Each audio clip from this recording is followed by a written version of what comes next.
नमस्कार। प्रवास action news network और आप सभी का स्वागत है।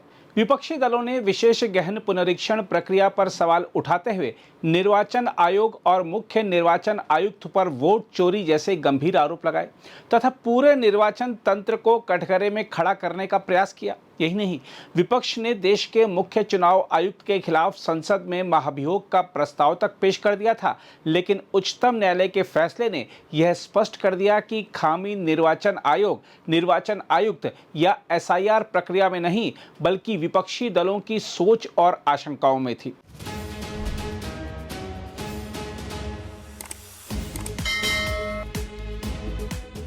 न्यायालय ने आज निर्वाचन आयोग द्वारा कराई गई विशेष गहन पुनरीक्षण प्रक्रिया को संवैधानिक रूप से वैध ठहराते हुए कहा कि यह कदम स्वतंत्र और निष्पक्ष चुनाव सुनिश्चित करने के उद्देश्य से उठाया गया है। अदालत ने साफ कहा कि लोकतांत्रिक व्यवस्था की मजबूती केवल मतदान प्रक्रिया पर निर्भर नहीं करती, बल्कि मतदाता सूची की शुद्धता, पारदर्शिता और विश्वसनीयता पर भी आधारित होती है। मुख्य न्यायाधीश सूर्यकांत और न्यायमूर्ति जयमौल्या बागची की पीठ ने अपने फैसले में कहा कि निर्वाचन आयोग की यह प्रक्रिया जन प्रतिनिधित्व अधिनियम 1950 तथा मतदाता पंजीकरण नियम 1960 के विपरीत नहीं है। न्यायालय ने कहा कि यह पुनरीक्षण संविधान के उस उद्देश्य को आगे बढ़ाता है जिसका लक्ष्य निष्पक्ष और स्वतंत्र चुनाव कराना है। पीठ ने कहा कि निर्वाचन आयोग ने इस प्रक्रिया को लागू करने के लिए ठोस और तर्कसंगत कारण प्रस्तुत किए हैं। न्यायालय ने माना कि निर्वाचन आयोग को अपने संवैधानिक अधिकारों के तहत मतदाता सूची में नाम शामिल करने या हटाने के संदर्भ में नागरिकता से जुड़े सीमित पहलुओं की जांच करने का अधिकार है। हालांकि अदालत ने यह भी स्पष्ट किया कि ऐसी जांच किसी व्यक्ति की नागरिकता का अंतिम निर्धारण नहीं मानी जाएगी। यह केवल चुनावी पात्रता तक सीमित रहेगी और इसका प्रभाव केवल मतदाता सूची से संबंधित होगा।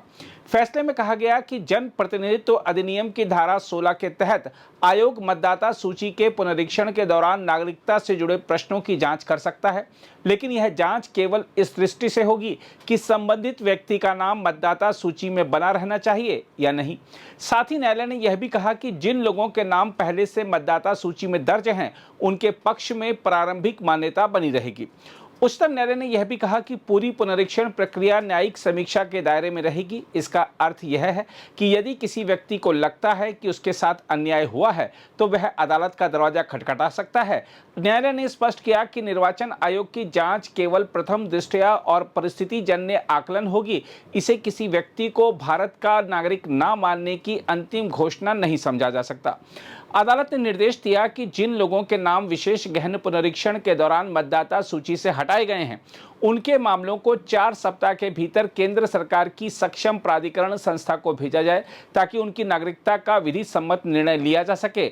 यदि संबंधित प्राधिकरण किसी व्यक्ति को भारतीय नागरिक मानता है तो उसका नाम पुनः मतदाता सूची में शामिल किया जाएगा। न्यायालय ने यह भी कहा कि यह प्रक्रिया अगले लोकसभा, विधानसभा या स्थानीय निकाय चुनाव से पहले पूरी कर ली जानी चाहिए ताकि मतदाताओं के अधिकार लंबे समय तक अनिश्चितता में न रहें। अदालत के फैसले में यह भी कहा गया है कि विशेष गहन पुनरीक्षण के दौरान मतदाता सूची से नाम हटाने की प्रक्रिया नियम 21A के खिलाफ नहीं है। नोटिस देने और सुनवाई का अवसर देने जैसी सुरक्षा व्यवस्थाएं इस प्रक्रिया में बनी हुई हैं। न्यायालय ने कहा कि निर्वाचन आयोग द्वारा अपनाई गई प्रक्रिया कानून और संवैधानिक सीमाओं के भीतर है। उच्चतम न्यायालय ने माना कि विशेष गहन पुनरीक्षण का सीधा संबंध स्वतंत्र और निष्पक्ष चुनाव के संवैधानिक उद्देश्य से है। अदालत ने कहा कि चुनाव प्रक्रिया की शुचिता इस बात पर निर्भर करती है कि मतदाता सूची कितनी सही और त्रुटि रहित है। न्यायालय ने निर्वाचन आयोग द्वारा दिए गए कारणों को उचित ठहराते हुए कहा कि पिछले 2 दशकों में तेज शहरीकरण और पलायन के कारण मतदाता सूची में बार बार नाम दर्ज होने, गलत प्रविष्टियां और अन्य त्रुटियां बढ़ी हैं। साथ ही संविधान के अनुच्छेद 326 के तहत केवल भारतीय नागरिकों का नाम मतदाता सूची में होना अनिवार्य है। न्यायालय ने यह भी कहा कि केवल इसलिए इस प्रक्रिया को असंवैधानिक नहीं कहा जा सकता कि इसमें सामान्य पुनरीक्षण से अलग प्रक्रिया अपनाई गई है। जब तक निर्वाचन आयोग कानून की सीमाओं के भीतर रहकर अपने विशेष अधिकारों का उपयोग कर रहा है और किसी स्पष्ट कानूनी निषेध का उल्लंघन नहीं कर रहा, तब तक उसकी कार्रवाई वैध मानी जाएगी।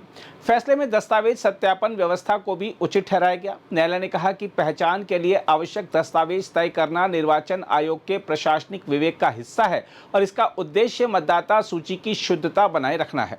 हम आपको याद दिला दें कि इससे पहले उच्चतम न्यायालय ने आयोग को आधार को पहचान के 12वें दस्तावेज के रूप में स्वीकार करने का निर्देश दिया था। अदालत ने यह भी कहा कि बिहार में जिन लोगों के नाम गलती से अनुपस्थित, मृत, स्थानांतरित या दोहराव के आधार पर हटाए गए हैं, वे न्यायिक समीक्षा का सहारा ले सकते हैं।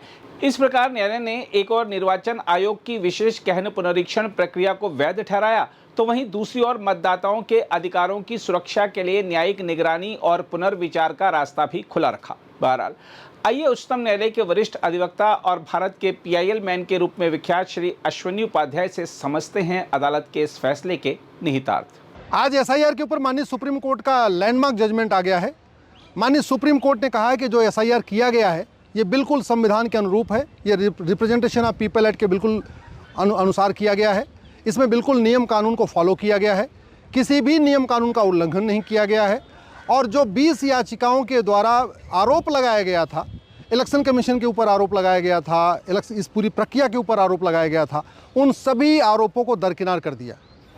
इस SIR के खिलाफ 20 याचिकाएं आई थी। इसमें TMC के भी नेता आए थे, RJD के नेता आए थे, आम आदमी पार्टी के नेता आए थे, कांग्रेस के नेता आए थे, कुछ सामाजिक सोशल एक्टिविस्ट भी आए थे, कुछ NGOs भी आए थे और लगभग ऐसे 20 याचिकाओं के द्वारा SIR का विरोध किया गया था और अलग अलग तरीके का आरोप लगाया गया था। कुछ याचिकाओं में तो ये कहा गया था कि ये किसी पॉलिटिकल पार्टी को फ़ायदा पहुंचाने के लिए SIR किया जा रहा है।